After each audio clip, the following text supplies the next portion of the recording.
देखो आ गई ना वही बात, यहाँ भी देवी पार्वती को ही शिव से शादी करने के लिए तपस्या करनी पड़ी।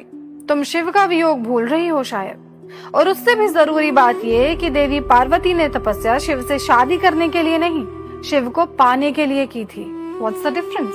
बहुत बड़ा डिफरेंस है। शादी एक व्यक्ति से होती है और शिव की प्राप्ति अपने भीतर की सीमाओं का अंत है। यू मीन ये तपस्या शिव के मन को बदलने के लिए नहीं की गई थी? शिव महायोगी है मेरे दोस्त, और पार्वती महामाया। देवी पार्वती की तपस्या शिव को बदलने के लिए नहीं, स्वयं को बदलने के लिए थी।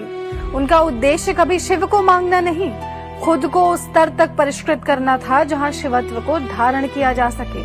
क्योंकि शिव कोई पुरुष नहीं है, चेतना है, कॉन्शियसनेस, ऐसी चेतना जो इच्छा से नहीं योग्यता से प्राप्त होती है। तो तुम कह रही हो कि तपस्या के बाद देवी पार्वती शिव के योग्य बनी? शिव के योग्य नहीं, स्वयं शिव स्वरूप अर्धनारीश्वर।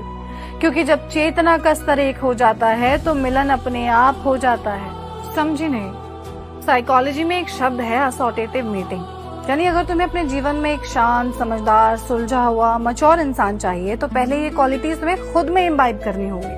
केवल सुंदर होने से काम नहीं चलेगा, और इन क्वालिटीज के लिए करनी होगी साधना।